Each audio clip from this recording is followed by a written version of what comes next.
નમસ્કાર દર્શક મિત્રો, હું શીતલ મહેતા ન્યૂઝ ઓફ કચ્છમાં આપનું સ્વાગત છે। જોઈએ આજના સમાચાર। આજે પાર્લામેન્ટમાં નાણામંત્રી નિર્મલા સીતારામને બજેટ રજૂ કર્યું। બજેટ સંબંધે પૂર્વ ધારાસભ્ય પંકજ મહેતા સાથે ન્યૂઝ ચેનલના નવીન મહેતાએ ખાસ વાત કરી। આજે પાર્લામેન્ટમાં નાણામંત્રી સીતારામને બજેટ રજૂ કર્યું। આ બજેટની શું છે ખાસિયતો તે અંગે રાપરના પૂર્વ ધારાસભ્ય, કચ્છ જિલ્લાના પૂર્વ બીજેપી પ્રમુખ અને સામાજિક આગેવાન પંકજભાઈ મહેતાએ વિસ્તૃત ન્યૂઝ ચેનલ સાથે વાત કરી, જે અહીં રજૂ છે। દર્શક મિત્રો, આજે બજેટનો દિવસ છે અને આખા દેશના લોકોની આજે બજેટ ઉપર નજર હોય છે। બીજેપી સરકાર તરફથી સીતારામને 8મી વખત બજેટ રજૂ કર્યું છે। બજેટમાં અનેક પ્રકારના જે વ્યવસ્થાઓ હોય છે એ આજે એમણે રજૂ કરી છે। તે પહેલા આપણે પંકજભાઈને અભિનંદન આપીએ કે એમણે આજે નવી ઓફિસ નું રિનોવેશન કરીને અંદર આજે પ્રવેશ કર્યો છે। તો પંકજભાઈ, તમને ખાસ અભિનંદન। Thank you. અને ખાસ આજે એ વાત કરીએ કે આજે બજેટ રજૂ થયું તો તમારો પહેલો પ્રતિભાવ શું હશે કે આ બજેટ કેવા પ્રકારનું છે, કેવી આકાંક્ષાઓ પૂર્ણ કરી રહ્યું છે કે કેમ, કયા વર્ગને લાભ મળ્યો અને કયા વર્ગ વંચિત રહી ગયો છે કે કેમ, એ બાબતે આપનું શું? આજે ભારતીય જનતા પાર્ટીની નરેન્દ્ર મોદી સાહેબના નેતૃત્વની ત્રીજી વખતની સરકારનું પૂર્ણ બજેટ શ્રીમતી નિર્મલા સીતારામનજીએ 8મી વખત રજૂ કરેલું બજેટ દેશના તમામ નાગરિકોને, તમામ વર્ગને, ગ્રામીણ ભારતને, ઉદ્યોગથી કરીને ખેડૂત જગત સુધી, નાના વેપારીથી કરીને એમએસએમઈને અને સેવા ક્ષેત્રની અંદર કામ કરતા લોકોને દરેકને બેનિફિટ આપે અને છતાંય જે કલ્પના છે કે દેશને આઝાદીને 100 વર્ષ થાય ત્યારે આ દેશ વિકસિત ભારત બને, એ દિશાની અંદર તમામ વિષયોને આવરી લેતું, તમામને ઉપયોગી થાય એ પ્રકારનું અને છતાંય દેશ આર્થિક રીતે સમૃદ્ધ થાય એ પ્રકારનું બજેટ છે। એ સર્વાંગી વિકાસના બજેટને હું આવકારું છું અને નરેન્દ્ર મોદી સાહેબના નેતૃત્વવાળી ભારતીય જનતા પાર્ટીની સરકાર અને આદરણીય નાણામંત્રી નિર્મલા સીતારામનજીને હું ખૂબ ખૂબ હૃદયપૂર્વકના ધન્યવાદ પાઠવું છું। ખાસ કરીને વાત કરીએ તો શું છે એવું બજેટમાં જે તમે એને હાઇલાઇટ કરવા ઈચ્છો છો? બજેટની અંદર હાઇલાઇટ કરવા માટે ખૂબ સમય જોઈએ એ પ્રકારનું બજેટ છે, પણ પ્રાઇમરી વાત કરીએ તો આ દેશની અંદર 3 મુખ્ય ક્ષેત્ર છે।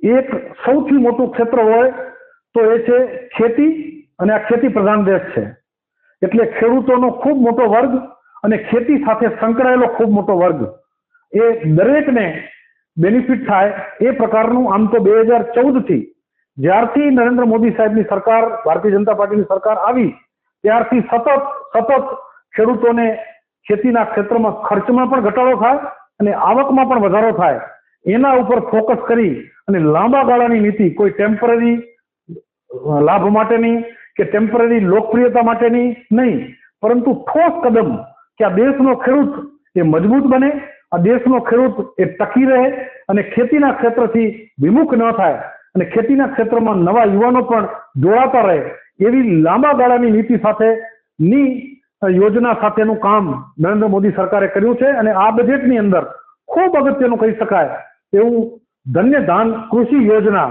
લગભગ 1.07 કરોડ ખેડૂતોને જેનો લાભ થવાનો છે, એવી યોજના જે આ બજેટની અંદર સ્પેશિયલ લોન્ચ કરવામાં આવી છે, જે દેશના ખેડૂતોને અને ખેતી સાથે સંકળાયેલા તમામને, અને સાથે સાથે ખેડૂત મજબૂત તો દેશ મજબૂત, ખેડૂત સક્ષમ તો દેશ સક્ષમ, ખેત પેદાશ ઉચ્ચ ક્વોલિટીની તો એની સાથે આરોગ્ય દેશના નાગરિકોનું, બાકીની ઘણી બધી બાબતો સંકળાયેલી હોય છે। એટલે બધી જ બાબતોને ધ્યાનમાં રાખી અને હું તો જે ધન્ય ધાન કૃષિ યોજના લઈ આવવામાં આવી છે એમાં બિયારણની જાત સુધારવાનો વિષય હોય કે પછી ક્યાંક ને ક્યાંક જે યુરિયા, ડીએપી, બાકીની દવાઓ જેનું ખૂબ પ્રમાણ વધ્યું છે એના કારણે ઇનડાયરેક્ટલી જે નુકસાન માનવ જાતને થઈ રહ્યું છે, કેટલાક રોગો જે ભારતની અંદર વર્ષો પહેલા નહોતા આજે હોસ્પિટલો ઉભરાઈ રહી છે, એ ડાયરેક્ટ ઇનડાયરેક્ટ લાંબા ગાળાનું કામ કરી અને કૃષિ સમૃદ્ધ ખેત પેદાશ સારી ક્વોલિટીની થાય એ દિશાની અંદર ખૂબ મહત્વપૂર્ણ કદમ ઉઠાવ્યું છે. અને રાસાયણિક ખાતરોથી દૂર રહીને જે જમીન છે જમીનની પાછી ફળદ્રુપતા પાછી લાવવા માટે નેચરલ પ્રયોગો કરતા. કારણ કે જે જરૂરત હશે તે વખતે અને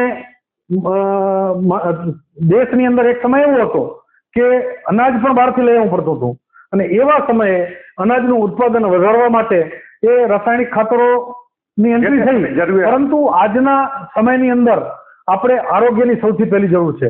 જમીનને સાચવવાની જરૂર છે. જમીન બંજર જો જમીન થઈ જશે તો આવનારી પેઢીને આપણે શું આપીને જશું? એટલે આપણી પાસે જે પાણી, જમીન, હવા અને બાકીની બધી વસ્તુ છે એ ઉચ્ચ ક્વોલિટીની કેવી રીતે થાય એ દિશાની અંદર આ બજેટની અંદર કામ કરવામાં આવ્યું છે. ખાસ કરીને ઇન્કમ ટેક્સ માટે આખા હિન્દુસ્તાનમાં મધ્યમ વર્ગીય લોકોની અને ખાસ કરીને કોર્પોરેટ લેવલ પણ ઇન્કમ ટેક્સ માટે હંમેશા બહુ આતુરતાથી રાહ જોતો હોય છે. જ્યારે સીતારામનજી ત્યાં એ પેરેગ્રાફ વાંચવાના હોય છે ત્યારે આખા દેશના કાન એના તરફ હોય છે. તો એ વિશે શું કહેશો? આમ તો વર્ષોથી નાનપણથી આપણે જોઈએ તો બજેટ આવવાનું હોય ત્યારે બે વસ્તુ ઉપર આખા દેશના નાગરિકોની નજર હોય. એક, રેલવે બજેટ આવવાનું હોય ત્યારે એવી નજર હોય કે કઈ નવી રેલવે ડિક્લેર થઈ, અને બીજું જ્યારે બજેટ બીજે દિવસે આવવાનું હોય ત્યારે ઇન્કમ ટેક્સમાં શું ફેરફાર થયા, મને શું ફાયદો થશે ટેક્સની દ્રષ્ટિથી, એ સ્વાભાવિક છે, દરેકની નજર હોય. પરંતુ 2014 થી જ્યારથી ભારતીય જનતા પાર્ટીની સરકાર આવી ત્યારથી સતત ટેક્સની અંદર સરળીકરણ કેવી રીતે થાય, ફોર્મ એનું સરળ કેવી રીતે થાય, ટેક્સની અંદર બેનિફિટ કેવી રીતે આપી શકાય અને છતાંય આવક કેવી રીતે જાળવી શકાય. કારણ કે આખરે સસ્તી લોકપ્રિયતા બહુ સહજ હોય છે, પરંતુ દેશની તિજોરી મજબૂત હોવી એ પણ એટલું જ મહત્વનું છે. અગાઉ આપણે જોયું છે કે આ દેશમાંથી સેલેરી ચૂકવવાના પૈસા હશે કે કેમ આટલા મહિના પછી એવા સમાચારો સાંભળતા. દેશમાંથી સોનું બીજે ગીરવે મૂકવું પડે એવી સ્થિતિ હતી. દેશનું બજેટ આવે ત્યારે ક્યાંક ને ક્યાંક સંરક્ષણ માટે જે રકમોની ફાળવણી કરવી જોઈએ અથવા જે પ્રાઇમરી જરૂરત હોય એ પ્રકારની પણ ફાળવણી આપણે નહોતા કરી શકતા. આ દેશના જવાનોને ક્યાંક ને ક્યાંક પેન્શન આપવાના માટે થઈને આપણી પાસે પૈસા નહોતા. એ સ્થિતિ આ દેશની હતી. પરંતુ છેલ્લા 10 વર્ષથી સતત ટ્રાન્સપરન્ટ અને કોઈ પણ પ્રકારનું કરપ્શન મુક્ત જે પ્રકારની શાસન પ્રણાલિકા નરેન્દ્ર મોદી સાહેબના નેતૃત્વમાં આવી અને સતત બજેટની અંદર લાંબા ગાળાનું આયોજન કરીને કોઈ ચૂંટણી છે માટે લોકપ્રિય થવા માટે બજેટ આપી દો આવું નહીં, પરંતુ આનાથી દેશનું હિત ક્યાં છે, દેશ હિતને સર્વોપરી ગણીને ટેક્સની આવક પણ જળવાવી જોઈએ અને કોઈ એક વર્ગ ઉપર વિશેષ લોડ પણ ના આવવો જોઈએ. એને ધ્યાનમાં રાખીને જે આયોજન કર્યું, ધીરે ધીરે એ બજેટની અંદર જે છૂટ મળવા માંડી ઇન્કમ ટેક્સની, આજે મારે આનંદ સાથે કહેવું છે કે લગભગ 12.75 લાખ સુધીની જે આવક હશે એ લગભગ ટેક્સ મુક્ત થશે. એની પ્રણાલિકા છે કે પહેલા 10% સુધીનો ટેક્સ ભરવો પડશે, પછી એને રિફંડ મળશે. પરંતુ મોટું જોઈએ તો 12-13 લાખ રૂપિયા સુધી કમાતા વ્યક્તિને કોઈ પણ પ્રકારના ટેક્સનું ભારણ ઇન્કમ ટેક્સનું ના આવે એ પ્રકારની વ્યવસ્થા આ દેશની અંદર પહેલી વખત. પણ એને એમ કહી શકાય કે 1 લાખ રૂપિયા મહિને તમે જ્યાં સુધી કમાવો ત્યાં સુધી તમારે સરકારને કંઈ નહીં દેવું પડે એવી વ્યવસ્થા ઊભી થઈ. એટલે મધ્યમ વર્ગને, ટેક્સ ભરતા વર્ગને ખૂબ મોટો આનંદનો અને રાહતનો વિષય છે. પણ એનાથી મોટી વાત જો કરી છે જે એ છે મારી દ્રષ્ટિએ કે 1 અઠવાડિયાની અંદર અમે ઇન્કમ ટેક્સ માટેનું આખું નવું કાનૂન લઈ આવશું. જેમ કે ઇન્ડિયન પિનલ કોડ, આપણે વર્ષોથી અંગ્રેજો જે કાનૂન આપીને ગયા હતા એ જ કાનૂન તે દેશ ચાલતો હતો. એની અંદર ક્યાંક ને ક્યાંક પ્રાવધાન એવા હતા, એનું લક્ષ્ય એવું હતું કે કાનૂનના માધ્યમથી કંટ્રોલ કેવી રીતે રહે. આપણું લક્ષ્ય એવું છે કે આપણી ભારતીય પ્રણાલિકા, ન્યાય પ્રણાલિકા એવી છે કે માણસને ન્યાય કેવી રીતે સરળતાથી મળે. તો એ આખું કાનૂન બદલ્યું, એની અમલવારી પણ થઈ રહી છે. એવી જ રીતે ઇન્કમ ટેક્સની અંદર પણ ટેક્સનો જે કરદાતા છે એ ડોનર છે, દાતા છે. તો એ દાતા તરીકેનું એનું માન સન્માન કેવી રીતે રહે, એ કઈ ગુનેગાર છે એવું નથી. એ દેશને પોતાની કમાણીમાંથી અમુક હિસ્સો ડોનેશન કરે છે, વિકાસ માટે આપે છે. તો એને ધ્યાનમાં રાખીને આખું નવું કાનૂન 1 અઠવાડિયાની અંદર લઈ આવવાના છે. અને એની અંદર જે અત્યારે કાનૂન જે છે એનું પ્રાવધાનો ઘટાડીને એનું સરળીકરણ કેવી રીતે થાય, નિયમોના જંગલમાંથી બહાર કાઢી સરળીકરણ, એ પ્રકારનું જે જાહેરાત કરી છે એને પણ હું આવકારું છું. ટેક્સના સ્લેબોની અંદર દરેકને ફાયદો થાય એ પ્રકારના જે નિર્ણયો થયા છે એ આવકારદાયક છે. અને ખાસ કરીને આ બજેટ શેર બજારને નથી ગમ્યું. શેર બજાર એ આપણે બધા સમજીએ છીએ કે ત્વરિત ડિસિઝન, ત્વરિત નિર્ણય, એડવાન્સમાં પ્લાનિંગ, એક મોટા સમૂહ વર્ગ ક્યાંક ને ક્યાંક એડવાન્સમાં પ્લાનિંગ. હું તો એનો શેર બજારથી દૂર રહેતો હું છું, પણ જે દૂરથી જોઈએ છીએ એમાં એવું લાગતું હોય છે કે એના આધારે કોઈ બજેટનું મૂલ્યાંકન ના કરી શકાય. મેં છેલ્લા 7-8 વર્ષથી બજેટ ઉપર ભારતીય જનતા પાર્ટી વતી હું ક્યાંક ને ક્યાંક સ્ટડી પણ કરતો હોઉં છું, પ્રેઝન્ટેશન આપવા પણ જતો હોઉં છું, અને મેં જોયું છે કે બજેટની દિવસે કે બજેટના આગળ પાછળના દિવસે શેર બજારના આવેલા રિએક્શન એક વીક પછી બદલાઈ જતા હોય થઈ જાય. એટલે આપણે શેર બજારને ધ્યાનમાં રાખી ને કોઈ રિએક્શન ના આપીએ, પરંતુ હું ચોક્કસ કહી શકું કે નરેન્દ્ર મોદી સરકાર આવી ત્યાર પછી દરેક ફિલ્ડમાં નાના બાળકથી કરીને આંગણવાડીને સુવિધા આપવાનો વાત હોય, એજ્યુકેશનની અંદર દેશની તમામ માધ્યમિક શાળાઓ જે છે એને ક્યાંક ને ક્યાંક બ્રોડબેન્ડ કનેક્શન આપવાની વાત હોય, હેલ્થ સેન્ટરો છે એને બ્રોડબેન્ડથી જોડવાની, ટેકનોલોજી સાથે જોડવાની વાત હોય. આજે તમે 10 વર્ષ પહેલાની દેશની સ્થિતિ જુઓ, મેડિકલ કોલેજની સીટો કેટલી હતી, અને આજે લગભગ દર 2 જિલ્લાએ, દેશની અંદર દર 2 જિલ્લાએ એક મેડિકલ કોલેજ થઈ છે. અને એ જ રીતે ફરી પાછી આજે પણ મેડિકલ ની સીટો ખૂબ મોટા પ્રમાણની અંદર વધારવા માટેની ઘોષણા થઈ છે. એટલે આરોગ્યના ક્ષેત્રમાં આવડા મોટા દેશની અંદર આત્મનિર્ભર કેવી રીતે બનવું?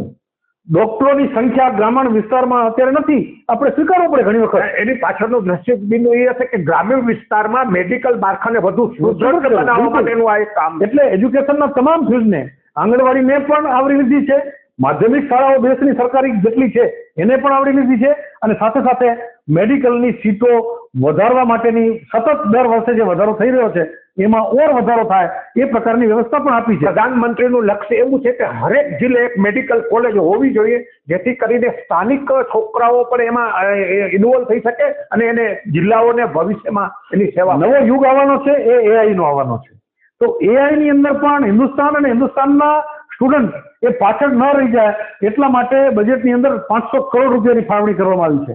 એટલે કોઈ ક્ષેત્ર, કારણ કે આખરે 100 વર્ષ દેશને આઝાદીને પૂર્ણ થાય ત્યારે આ દેશ જે છે એ વિકસિત ભારત બને એવી સંકલ્પના સાથે માત્ર આર્થિક રીતે નહીં પણ દેશના તમામ ક્ષેત્ર જે છે એ MSME ઉદ્યોગ હોય, ક્યાંક ને ક્યાંક ઇન્કમ, આપણે જે કંઈ એક્સપોર્ટ અને ઇમ્પોર્ટનો વિષય છે તો કેટલીક ચીજો ઇમ્પોર્ટ કરવી પડે છે હજી પણ, એમાં દેશ આત્મનિર્ભર બને, એ ઇમ્પોર્ટ ઘટે, ઇમ્પોર્ટનું બિલ આપણું ઘટે અને એક્સપોર્ટ આપણે વધુ કરી શકીએ એ દિશાની અંદર પણ નીતિઓ બનાવવામાં આવી છે. હું ઘણી બધી બાબતોની વાત કરી શકાય પણ સમયની એક લિમિટ હોય તો કેટલીક દવાઓ, જીવન રક્ષક દવાઓ છે જે અત્યાર સુધી આપણે લઈ આવતા હતા, લઈ આવવી પડે છે, જેની અંદર કસ્ટમ ડ્યુટી પણ છે અને એવા કારણોસર દવાઓ પેશન્ટને મોંઘી પડે છે. તો લગભગ 36 જેટલી જીવન રક્ષક દવાઓ જેને આપણે ઇમ્પોર્ટ કરવી પડે છે એના ઉપરથી સંપૂર્ણપણે કસ્ટમ ડ્યુટી નાબૂદ કરી છે. એટલે આ જીવન રક્ષક દવાઓ સસ્તી થવાના કારણે જે દર્દીઓ અહીં છે એને પણ ઘણું બધું લોકોના આરોગ્યનું બજેટ ઘટશે એના માટે.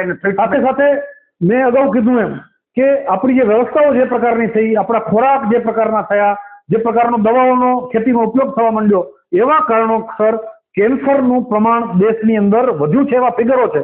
તો એના માટે થઈને સરકારી હોસ્પિટલોમાં પણ કેન્સરની સારવાર સુવિધા કેમ મળી શકે એમાં પણ, એને માટે પણ બજેટની અંદર પ્રાવધાન કરવામાં આવ્યા છે. એટલે હેલ્થનું સેક્ટર હોય, MSME માટે એને સરળતાથી લોન મળે, લોનની અંદર ફિગરમાં વધારો થાય એ પ્રકારની વ્યવસ્થાઓ પણ આપવામાં આવી છે. એટલે ઉદ્યોગનું ક્ષેત્ર હોય, સ્ટાર્ટઅપ કરનારને પણ અત્યાર સુધી જે સહાય આપવામાં આવતી હતી, લોનની જે સુવિધા આપવામાં આવતી હતી એમાં પણ વધારો કરવામાં આવ્યો છે. એટલે કોઈ ક્ષેત્ર એવું નથી કે જેની અંદર એને ક્યાંક ને ક્યાંક બેનિફિટ જે આપવામાં આવતો હતો, પહેલા તો મળતો જ નહોતો, 14 પહેલા, 14 પછી જે યોજનાઓ હતી એમાં આપવામાં આવતો હતો, એમાં પણ અનુભવો સારા આવ્યા, એના કારણે નવા યુવાનો નવા સ્ટાર્ટઅપ લઈને આવ્યા, એના કારણે દેશ કેટલાય ક્ષેત્રની અંદર આત્મનિર્ભર બન્યો. તો એને વધુ મદદરૂપ કેવી રીતે થઈ શકાય? વેપારીઓ, નાનામાં નાના વેપારી છે તો એને પણ ઇન્કમ ટેક્સની અંદર સરળીકરણ, ઇન્કમ ટેક્સનો વધારાનો બેનિફિટ. એટલે કોઈ વર્ગ એવો નથી કે જેને કંઈક ને કંઈક બેનિફિટ ના આપવામાં આવ્યો. અને ખાસ કરીને મેં એક પણ વાંચ્યું કે રમકડામાં આખા દેશને આત્મનિર્ભર બનાવી અને વિકાસ કરવા સુધીની આ બજેટમાં જોગવાઈ છે. એનું કારણ એ છે કે ચીન મોટું આર્થિક હબ બની ગયું છે રમકડા માટે, નાના માટે. એને બદલે જો ઇન્ડિયા બને તો નિકાસના ક્ષેત્રો ઉઘડી જાય અને વધારે વધારે રોજગારી મળે અને ચીનની જે પરિસ્થિતિ આપણી સાથે છે આયાત નિકાસ માટે જે મોટો ગેપ આવે છે એમાંથી આપણે મુક્તિ મેળવી શકીએ. એટલા માટે રમકડા માટે પણ પ્રાવધાન કર્યું છે. આપણે સમજી શકીએ છીએ કે આવડો મોટો દેશ છે જેની અંદર રમકડા જેવી બાબત આપણે ઉત્પન્ન થતું નતું, આજે એની અંદર એક્સપોર્ટ કરતા થઈ ગયા છીએ અને હજુ આજે એની અંદર રમકડાના ઉદ્યોગ સાથે જોડાયેલા લોકો માટે સ્પેશિયલ યોજનાઓ મૂકવામાં આવી છે. એટલે રમકડાના ક્ષેત્રમાં આવનારા સમયમાં આપણે સંપૂર્ણપણે આત્મનિર્ભર ચોક્કસપણે થવાના છીએ. અચ્છા, દર્શક મિત્રો, આપણે આ બજેટની એક થોડી આછી સમીક્ષાઓ પંકજભાઈ પાસેથી સાંભળી. એમ તો અભ્યાસુ છે, થોડો સમયમાં પણ એમણે સારો એવો અભ્યાસ કરી લીધો છે. તો આનો હેતુ એ છે કે એક સામાન્ય જે આપણો દર્શક છે એ બજેટની બાબતો જાણી શકે એ માટે ન્યૂઝ ઓફ કચ્છનો અમારો પ્રયત્ન છે. એના માટે આપણે પંકજભાઈને મળ્યા. પંકજભાઈ સરસ મજાના પોતાના વિચારો રજૂ કર્યા. તો પંકજભાઈ, આપનો ખૂબ ખૂબ આભાર ન્યૂઝ ઓફ કચ્છ તરફથી. નવીન મહેતા સાથે અંકુર બંસાલી, ન્યૂઝ ઓફ કચ્છ, ભુજ. સોફ Kutch power by opal electronics, LG best shop, Vijaynagar road Bhuj, Rambag road Adipur. Power by KC jewellers, latest fashion ડિઝાઇનના ઓર્નામેન્ટ્સનો વિશ્વાસપાત્ર શોરૂમ, હોસ્પિટલ રોડ ભુજ. દર્શક મિત્રો, આજે તારીખ 1 ફેબ્રુઆરી 2025. આ હતા આજના સમાચાર. આવતીકાલે ફરી મળીશું. ત્યાં સુધી મને રજા આપશો. નમસ્કાર.